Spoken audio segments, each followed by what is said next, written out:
Hi friends, welcome back to my channel. ఈరోజు మీకు ఈ సీరియల్లో ఏం జరిగిందో తెలుసుకోవాలి అనుకుంటున్నారా? అయితే వెంటనే మనం సీరియల్లోకి వెళ్ళిపోదాం. ఇక కావ్య అయితే వెన్నెల దొరక్కపోవడంతో చాలా బాధగా ఇంటికి బయలుదేరుతుంది. ఇక ఇక్కడ చూస్తే కళ్యాణ్ అప్పుతో తప్పుగా మాట్లాడిన అతన్ని చడమడ కొట్టి పోలీసుల మధ్యలో వాడి నిజస్వరూపాన్ని బయటైతే పెడతాడు. ఇక అతను సారీ సార్, ఈ అమ్మాయి బ్యాక్గ్రౌండ్ ఏంటో తెలియక తప్పు చేశాను సార్ వదిలేండి సార్, నా ఉద్యోగం పోతుంది, పిల్లలు ఉన్నవాడిని అని చెప్పి వాడు కళ్యాణ్ కాళ్ళ పట్టి బ్రతమలాడుతూ ఉంటాడు. లేదు, నీలాంటి వాడిని వదిలిపెట్టేదే లేదు. ఏంటి, ఆడపిల్ల ఒంటరిగా దొరికితే వాళ్ళని తప్పుగా మాట్లాడతావా, వాళ్ళతో తప్పుగా ప్రవర్తిస్తావా? వీడిని అస్సలు వదిలిపెట్టద్దు సార్ అని చెప్పి ఇక పోలీసులకి అప్పచెప్తాడు. అలాగే కళ్యాణ్ అప్పులిద్దరూ కూడా ఆ ఆఫీస్ ముందు గొడవ చేసింది మొత్తం టీవీ రిపోర్టర్స్ వీడియోలు అలాగే ఇంటర్వ్యూలు తీసుకుంటారు. అది టీవీలో వేసేస్తూ ఉంటారు. అనుకోకుండా ఇంట్లో ఉన్న రుద్రాణి అయితే కళ్యాణ్ అప్పులని చూసి ఒక్కసారిగా షాక్ అవుతుంది. ఏంటి రోజు అన్నీ నాకు ఇంత మంచిగా జరుగుతున్నాయి, ఈరోజు కళ్యాణ్ చేసిన రచ్చ ఖచ్చితంగా అనామిక ధాన్యలక్ష్మికి చెప్పాల్సిందే.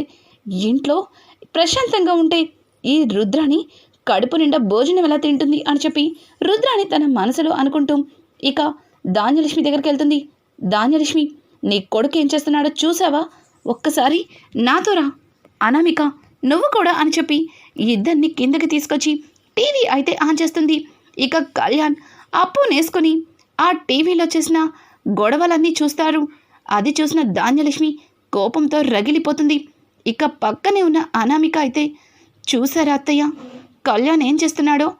ఆఫీస్కి వెళ్లకుండా ఆ అప్పు చుట్టూ తోకలా తిరుగుతున్నాడు. ఆ అప్పు కోసం చూశారుగా అంతమందితో గొడవలు పడుతున్నాడు. అసలు నేనా పెళ్లి చేసుకుంది ఈ అప్పునా? కనీసం ఏ రోజు కూడా నాతో ప్రేమగా మాట్లాడింది లేదు, ఎక్కడికి తీసుకెళ్ళింది లేదు. కానీ అది ఏం మందు పెట్టిందో ఈయనకి చూడండి ఎలా వల వేసేసిందో. ఆ అప్పు చుట్టూనే ఈయన ఎలా తిరుగుతున్నాడు చూడండి అని చెప్పి ఇక అనామిక అయితే నానా గొడవ చేస్తుంది. ఇంతలో కావ్య వెన్నెల కనిపించలేదని చెప్పి చాలా బాధగా ఇంటికైతే వస్తుంది. కావ్యని చూసిన అనామిక ధాన్యలక్ష్మి, అత్తయ్య అదిగో కావ్యకు వస్తుంది, కావ్యకని ఈరోజు తాడపేడ తేల్చేయాలి అని చెప్పి ఇక కావ్యని పట్టుకొని అడగబోతుంటే కావ్య అసలు ఎవ్వరూ తనతో మాట్లాడనట్టు ఏమీ విడంబడనట్టు అక్కడి నుంచి తన గదిలోకి వెళ్ళిపోతూ ఉంటుంది. కావ్య ఆగు అని పిలుస్తున్నా సరే వినిపించుకోదు. ఇంకా రుద్రాణి అయితే, ధాన్యలక్ష్మి, ఈ కావ్యని అడిగితే ఏమొస్తుంది? ఆ కనకం కృష్ణమూర్తిని ఇంటికి పిలిచి తాడో పేడో తేల్చేసుకో, అప్పుడు కానీ కళ్యాణ్ ఆ అప్పుతో తిరగడు అని చెప్పి ఇక రుద్రాణి అయితే ధాన్యలక్ష్మిని మరింత రెచ్చగొడుతుంది. ఇక ఎంతలో కళ్యాణ్ ఇంటికి వస్తాడు. కళ్యాణ్తో పాటు అప్పు కూడా వస్తుంది. అప్పుని చూసిన ధాన్యలక్ష్మి అయితే, ఏయ్ ఆగు, లోపలికి అడుగు పెట్టావంటే ఊరుకునేది లేదు అని అంటూ ఉంటే ఇంకా కళ్యాణ్ అయితే, అమ్మా ఏం మాట్లాడుతున్నావు? తన్నెందుకు బయట ఉండమంటున్నావు? తనని ఇక్కడికి తీసుకొచ్చింది నేనే అని చెప్పడంతో, ఎందుకురా? మీడియా వాళ్ళ దగ్గర మన పరువు తీసింది సరిపోనట్టు మళ్ళీ దీన్ని తీసుకొని ఇక్కడికి వచ్చావా? చూసావా మీడియా వాళ్ళు మీ ఇద్దరి గురించి కథలుగా చెప్పుకుంటున్నారు. అసలు మీ ఇద్దరి మధ్యలో ఏ బంధం ఉందో అర్థం కాక జుట్టు పీక్కుంటున్నారు వాళ్ళు. మీరు స్నేహం అంటే సరిపోదురా?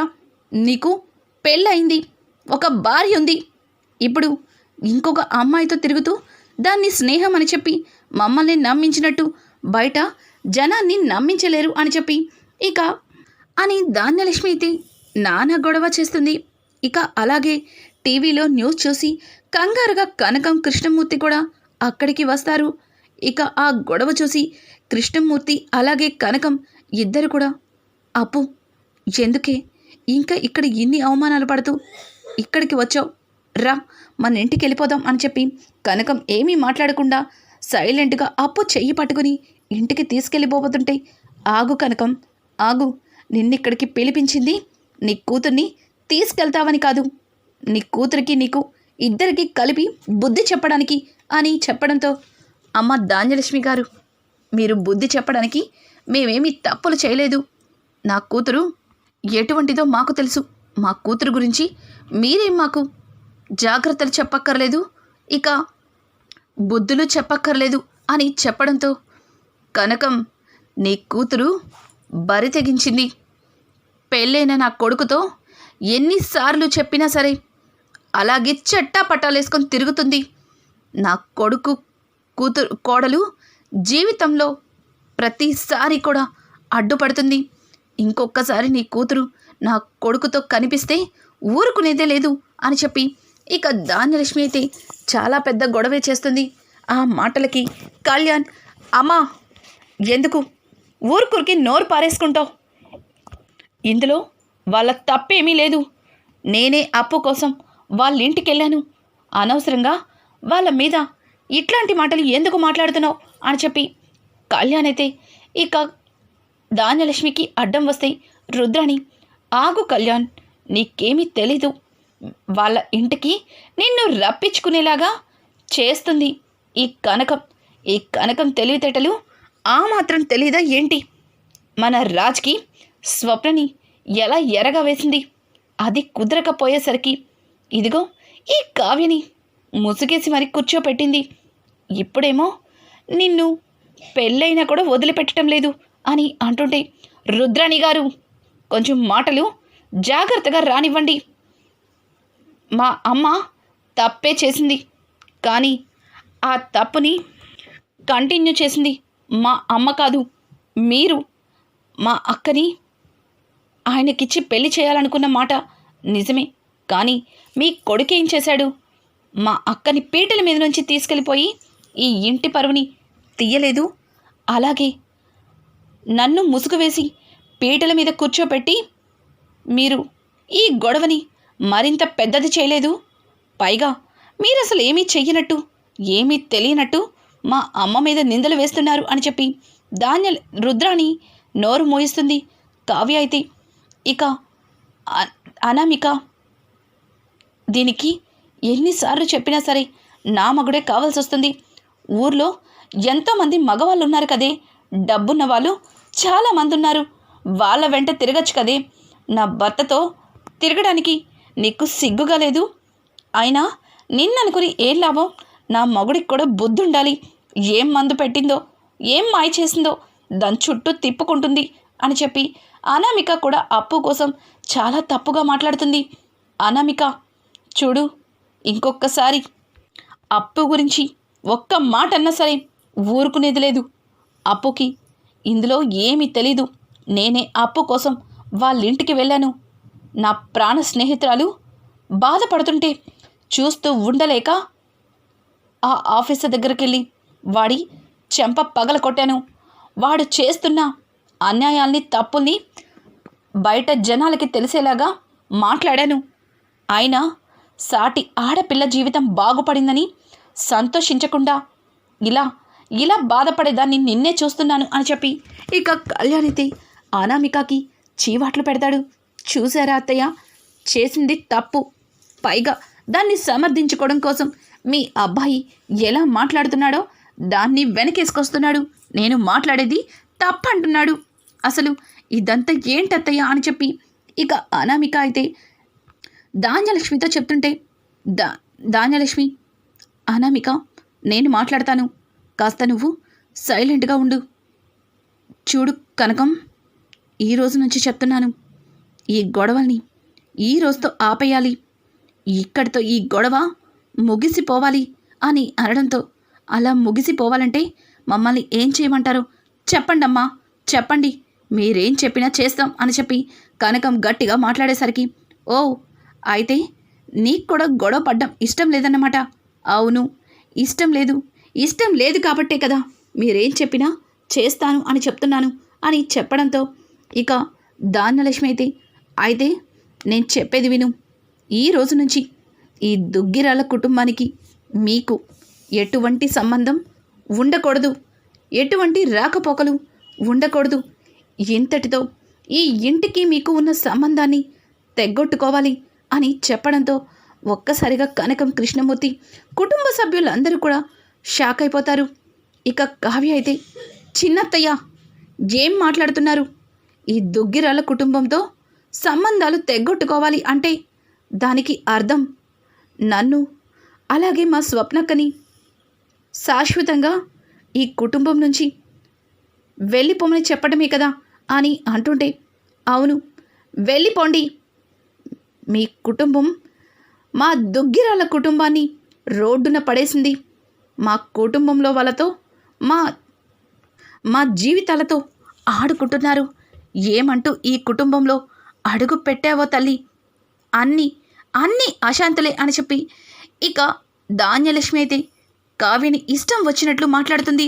ఒక్క క్షణం కావ్య చాలా కోపంగా, చిన్నత్తయ్య, ఒకప్పుడు నేను ఈ ఇంటికి కోడలిగా రావడం ఈ కుటుంబం చేసుకున్న అదృష్టం అన్నారు, ఇప్పుడేమో నేను ఈ ఇంట్లో అడుగు పెట్టడం ఈ ఇంటికి అన్ని అనర్థాలే జరుగుతున్నాయి అంటున్నారు, మీరేనా ఇది మాట్లాడుతుంది అని అడగడంతో, అవునమ్మా అదే అమ్మా, అది మనిషి అన్న సంగతి మర్చిపోయింది కదా, అందుకే అలా మాట్లాడుతుంది.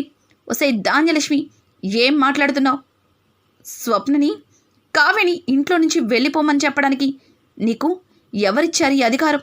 అసలు వాళ్ళని వెళ్ళిపోమ్మనే హక్కు నీకెవరిచ్చారు అని అడగడంతో ఇక పక్కనున్న అపర్ణ, ధాన్యలక్ష్మి తీసుకున్న నిర్ణయం కరెక్ట్, కానీ స్వప్న రాహుల్ భార్య, రుద్రాని కోడలు, స్వప్నని వెళ్ళిపోమ్మని అనే హక్కు అధికారం మనకి లేవు, కానీ రాజ్ ఇప్పుడు ఒక బిడ్డకి తండ్రి అయ్యాడు, అలాగే రేపటి రోజున ఆ బిడ్డకి తల్లి కూడా ఇంటికి వస్తుంది, ఇక ఆ తల్లి ఈ ఇంటి దుగ్గిరాల వారింటి కోడలవుతుంది, మరి ఇక్కడ నీకు ఏం అధికారం ఉందని ఇంకా ఇక్కడే ఉండి మా అందరి మధ్యలో చలామణి చేస్తున్నావు అని అడగడంతో ఇక అపర్ణ కూడా అచ్చు ధాన్యలక్ష్మిలా మాట్లాడేసరికి కావ్యకి నోటి నుంచి మాట రాదు.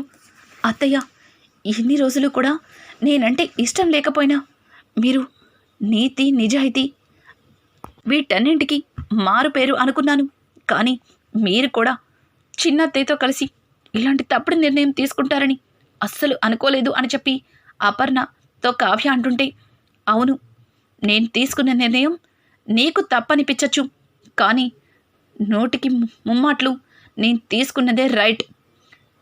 ఇప్పుడు బిడ్డొచ్చాడు, రేపు బిడ్డకి తల్లి వస్తుంది, అప్పుడు నువ్వు నీ పుట్టింటికి వెళ్ళవలసిందే కదా, అదేదో ఇప్పుడే వెళ్ళిపో, ఇంట్లో జరుగుతున్న గొడవలు కాస్తైనా సద్దు మనుగుతాయేమో అని చెప్పి అపర్ణ అక్కడి నుంచి వెళ్ళిపోబోతుంటే కావ్య ఇక రాజ్ దగ్గరికి వచ్చి, ఏంటండి ఇంట్లో ఇంత గొడవ జరుగుతున్నా నిమ్మకు నీరెత్తినట్టు నోరు కూడా విప్పటం లేదు, అలాగే ఒక రాతి విగ్రహంలా నిలబడిపోయారు, ఇప్పటికైనా చెప్పండి, ఈ బిడ్డ మీ బిడ్డ కాదని, ఈ బిడ్డకి తండ్రి నేను కాదని నోరు విప్పరేంటి? నిజం చెప్పండి. సరే, మీరు నిజం చెప్పరు కదా, అలాగే మీ అందరి ఇష్ట ప్రకారం నేను ఇంట్లో నుంచి అడుగు బయట పెడతాను, దుగ్గిరాల వారింటి కోడలిగా కాదు, కనకం కృష్ణమూర్తిలా కూతురిగా ఇంటి నుంచి వెళ్ళిపోతున్నాను అని చెప్పి కావ్య చెప్పడంతో ఒక్కసారిగా కావ్య మాటలకి సీతారామయ్య అలాగే ఇందిరాదేవి, మా కావ్య, ఏంటమ్మా నువ్వేనా ఇలా మాట్లాడేది?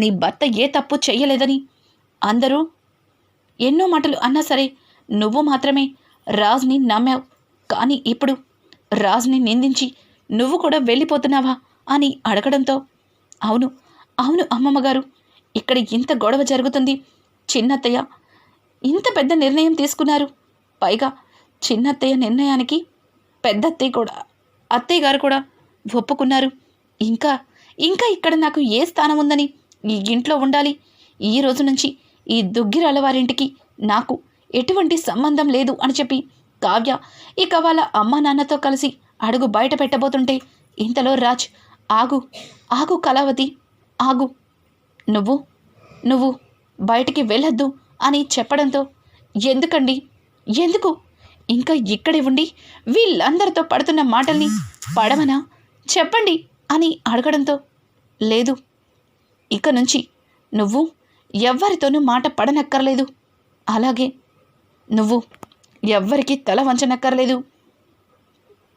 అని అనడంతో, మరి ఈ ఇంట్లో నాకు ఏ స్థానం ఉందని చెప్పి ఇంకా ఇంట్లోనే ఉండాలి నేను అని అంటుంటే, ఈ ఇంట్లో నీకు ఈ రాజ్కి భార్య స్థానం ఉంది, ఈ దుగ్గిరాల వారింటి కోడలి స్థానం ఉంది, వీటిని కాదని ఈ ఇంట్లో నుంచి వెళ్ళిపోయే హక్కు అధికారం నీకు లేవు అని చెప్పడంతో ఇక కావ్య కొండంత సంబరంగా రాజ్ దగ్గరికి వెళ్తుంది.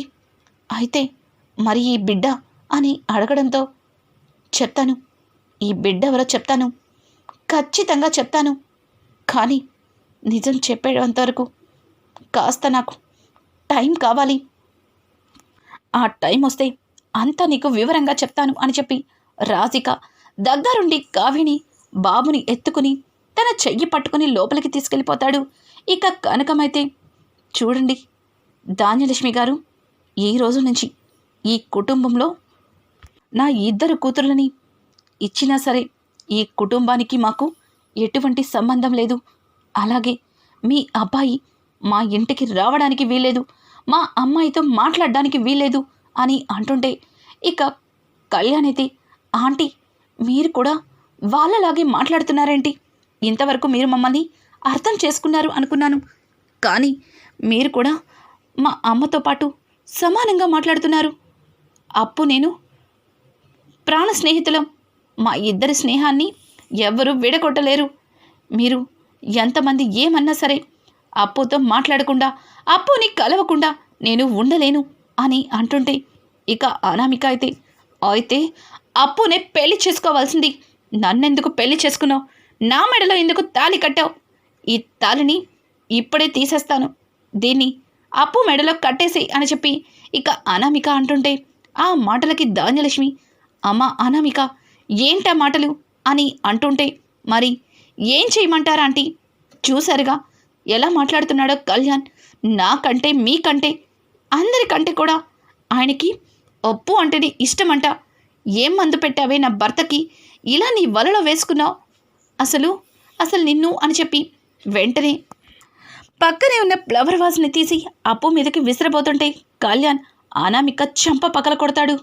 చూడు, నిన్ను ప్రేమిస్తున్నాను అని నా వెంట పడితే ప్రేమించాను అంతే, కానీ తను నన్ను ప్రేమించినా సరే నా మనసుని అర్థం చేసుకుని నా మనసుని బాధ పెట్టకూడదని చెప్పి నిన్ను నాకు దగ్గర చేసింది, ఒక్కసారి తన ప్రేమ గురించి నాకు చెప్పినా అసలు నీ మోహం కూడా చూసేవాణ్ణి కాదు, ఊరుకుంటుంటే రెచ్చిపోతున్నావు, ఇప్పుడు చెప్తున్నాను వినండి, నాకు నీకన్నా మీకన్నా మీ అందరికన్నా అప్పునే నాకు ఇంపార్టెంట్, అప్పుతో మాట్లాడకుండా అప్పుని కలవకుండా నేను ఉండలేను, ఇదే నా మాట అనుకుంటూ అక్కడి నుంచి కళ్యాణ్ వెళ్ళిపోతాడు.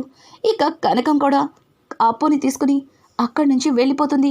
కనకం కృష్ణమూర్తితో, ఏంటయ్యా ఆ బాబు అలా మాట్లాడుతున్నాడు, అసలు నాకేమీ అర్థం కావట్లేదు, ఆ బాబు మన అప్పుని ప్రేమిస్తున్నాడా అంటే అది లేదు, మరి మన అప్పు కోసం భార్యతో కూడా గొడవ పడటానికి సిద్ధమయ్యాడు, అసలు ఆ బాబు మనసులో ఏముందో నాకు తెలియటం లేదు అని చెప్పి కనకం కృష్ణమూర్తితో మాట్లాడుతుంటే, కృష్ణమూర్తి, అదే ప్రేమ కనకం, ఆ బాబు మన అప్పు ప్రేమని కోరుకుంటున్నాడు అని చెప్పడంతో, ఏవయ్యా ఏం మాట్లాడుతున్నావు, ఆ బాబు అప్పుని ప్రేమించడమేంటి అని అంటుంటే ఇక కృష్ణమూర్తి చిన్నగా నవ్వుతూ, అవును కనకం, ఆ బాబు మన అప్పుని ప్రేమిస్తున్నాడు, ఆ ప్రేమ తెలియక అనామికతో ఉన్నదే ప్రేమ అనుకొని అపోహపడి తనని పెళ్లి చేసుకున్నాడు, కానీ తన మనసులో మన అప్పు ఎంతలాగా ముద్రపడిందో తనకి ఇప్పుడిప్పుడే తెలుస్తుంది, అది మాటల్లో చెప్పుకోలేక అలా అందరి మధ్యలో పడి నలిగిపోతున్నాడు, కానీ ఇప్పుడు కళ్యాణ్ బాబుకి పెళ్ళయింది, మనం ఏ నిర్ణయం తీసుకోలేం, మన అప్పునే మనం జాగ్రత్తగా చూసుకోవాలి అని చెప్పి ఇక కృష్ణమూర్తి అయితే కనకంతో చెప్పడంతో ఈ మాటలన్నింటినీ అప్పు వినేస్తుంది. మీరు ఎంతైనా అన్నీ తెలిసిన వారు, మీకు తెలియకూడదని ఎంతలాగా జాగ్రత్త పడ్డాను, కానీ నిజం మీకు తెలిసిపోయింది అని చెప్పి అప్పు తనలో తను కుమిలిపోతూ ఇక లోపలికి వెళ్ళి కూర్చుంటుంది. ఇక్కడ చూస్తే అనామిక అయితే తను కళ్యాణ్ మాటల్ని పదే పదే గుర్తు చేసుకుంటూ తనలో తను కుమిలిపోతుంది. ఇక కావ్య బిడ్డకి తల్లెవరో తెలుసుకోవడానికి ఇక ప్రయత్నాలు మొదలు పెడుతుంది. వెన్నెల అడ్రస్ని తెలుసుకోవడం కోసం చాలా చాలా ప్రయత్నాలే చేస్తుంది. ఫైనల్గా వెన్నెల అడ్రస్ అయితే తెలుస్తుంది. కానీ అక్కడ వెన్నెల ఉండదు. వెన్నెల స్థానంలో ఆ ఇంటి ఆడపడుచు కూతురు రేఖ కనిపిస్తుంది. రేఖని చూసి కావ్యకి నోటి నుంచి మాట రాదు. అసలు రేఖ పెళ్ళి కాకుండానే తల్లయ్యిందా? ఆ బిడ్డ రేఖకి సంబంధం ఏమిటి? రానున్న ఎపిసోడ్స్ మరింత ఇంట్రెస్టింగ్గా మారిపోతున్నాయి. ఈ వీడియో మీకు నచ్చినట్టయితే లైక్ చేసి సబ్స్క్రైబ్ చేసుకోవడం మాత్రం మర్చిపోకండి. Thanks for watching. హాయ్.